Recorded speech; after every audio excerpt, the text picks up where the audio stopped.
পৃথিবীর শ্রেষ্ঠ ৬টি দোয়া ও জিকির কখনোই মিস করবেন না।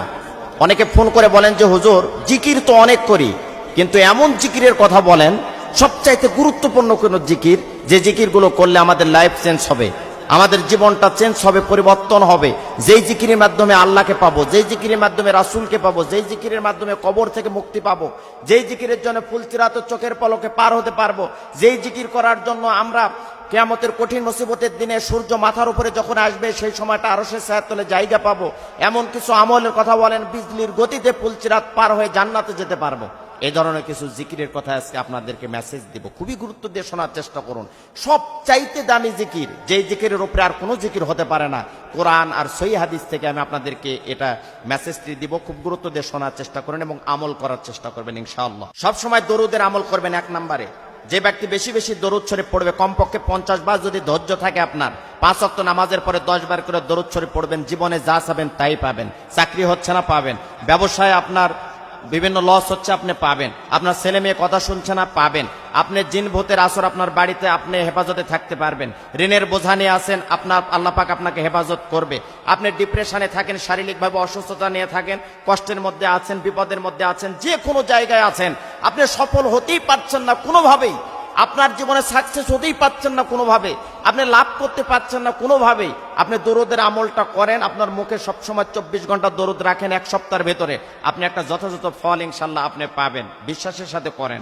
দরুদ শরীফ এটা কোনো বানোয়াট জিনিস নয়, এটা সহিহ হাদিস থেকে প্রমাণিত যে দরুদের আমল যে ব্যক্তি করবে তার মনের সকল চাহিদা অপূর্ণতা আল্লাহ রাব্বুল আলামিন দিয়ে পূর্ণ করে দেবেন ইনশাল্লাহ। 1 নম্বরে সবসময় দরুদ শরীফ পড়বেন। যদি নাও পারেন দিনে কমপক্ষে 4, 5 বার, 7 বার পড়ার চেষ্টা করবেন, বেশি পারলে 50 বার পড়বেন। 2 নম্বরে ইস্তেগফার যে ব্যক্তি পড়বে তাই মুস্তাজাবুদ দাওয়া হয়ে যাবে। ছোট যদি ইস্তেগফার যদি আপনি পড়েন, আস্তাগফিরুল্লাহ, তাও হবে। যদি আপনার ধৈর্য থাকে আর বেশি যদি পারেন, তাহলে আস্তাগফিরুল্লাহ আল্লাযী লা ইলাহা ইল্লা হুয়াল হাইয়ুল কাইয়্যুম ওয়া আতুবু ইলাইহি, এটা আপনি বেশি বেশি জপতে থাকেন। কমপক্ষে 5 ওয়াক্ত নামাজের পরে 10 বার করে পড়বেন, 50 বার। যদি ধৈর্য না থাকে, সময় না থাকে, টাইম না থাকে, ব্যস্ততার কারণে, যদি আপনি ব্যবসার কারণে, চাকরি বাকরি করার কারণে যদি আপনার সে সময় না থাকে, আপনি কমপক্ষে 5 বার, 7 বার, 10 বার পড়ার চেষ্টা করবেন।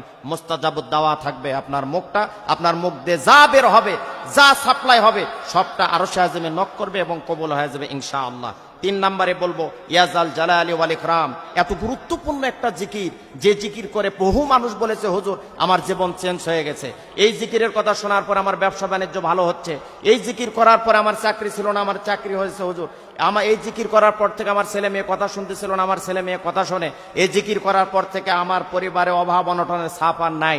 এই জন্য পরীক্ষিত আমল ইয়াজাল জালালি ওয়াল ইকরাম বেশি বেশি পড়ার চেষ্টা করবেন, অবহেলা করবেন না। 4 নম্বরে লা হাওলা ওয়ালা কুওয়াতা ইল্লা বিল্লাহ, এই জিকিরটা বেশি বেশি করবেন। আপনি গাড়ির মধ্যে আছেন, পড়েন লা হাওলা ওয়ালা কুওয়াতা ইল্লা বিল্লাহ। মাঠের মধ্যে আছেন, পড়েন লা হাওলা ওয়ালা কুওয়াতা ইল্লা বিল্লাহ। আপনি জমিনে কাজ করছেন, তাও পড়বেন এটা। চাকরি অবসরে আছেন, ক্লাস নাই, বসে আছেন রুমের ভেতরে অফিসে, লা হাওলা ওয়ালা কুওয়াতা ইল্লা বিল্লাহ। চলাফেরা, ওঠা বসা, কথাবার্তা, লেনদেন, প্রত্যেকটা ধাপে ধাপে পড়েন লা হাওলা ওয়ালা কুওয়াতা ইল্লা বিল্লাহ। দেখবেন আপনার মনের সকল শূন্যতা দূর হয়ে যাবে, টেনশন দূর হবে, উৎকণ্ঠা দূর হয়ে যাবে। নবী সাহাবীদের বললেন আমি তোমাদের জান্নাতের ভান্ডারের একটা সতর্ক করে দেব না? জান্নাতের ভান্ডার সম্পর্কে কি আমি তোমাদেরকে একটা সন্ধান দেব না? সাহাবায়ে কেরাম বললেন যে আল্লাহ এবং আল্লাহ রাসূলই ভালো জানে, কি এমন ভান্ডারের কথা আমাদেরকে শোনাবেন? নবীজি বললেন তোমরা সব সময় পড়বে লা হাওলা ওয়ালা কুওয়াতা ইল্লা বিল্লাহ, তাহলে দেখবে যে তোমাদের সকল রকমের জান্নাতে যাওয়ার যে একটা ভান্ডার, সেই সন্ধান তোমরা খুঁজে পেলে। এই ধরনের কূপ, এই ধরনের জান্নাতের ভান্ডার তোমরা কিন্তু অন্য কিছু পাবে না। এর জন্য দোয়া ইউনুস পড়ার চেষ্টা করবেন 5 নম্বরে, যেটা পড়ে ইউনুস আলাইহিস সালাতু ওয়াস সালাম মাছের পেট থেকে মুক্তি পেয়েছিলেন। সেখানে কোনো প্রটোকল ছিল না, সেখানে কেউ হেফাজতের মালিক ছিল না। তখন কিন্তু লা ইলাহা ইল্লা আনতা সুবহানাকা ইন্নী কুনতু মিনাজ জালিমিন, এটা ইউনুস আলাইহিস সালাতু ওয়াস সালাম পড়ার পরে কিন্তু সেখান থেকে আল্লাহ পাক হেফাজত করলেন।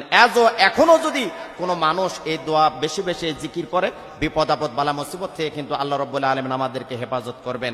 লা ইলাহা ইল্লা আনতা সুবহানাকা ইন্নী কুনতু মিনাজ জালিমিন। আল্লাহ পাক আমাদের সকলকেই যেন হেফাজত করেন, আমাদেরকে মাফ করে দেন, ক্ষমা করে দেন, বিপদ আপদ বালা মুসিবত থেকে যেন হেফাজত করেন। আমিন।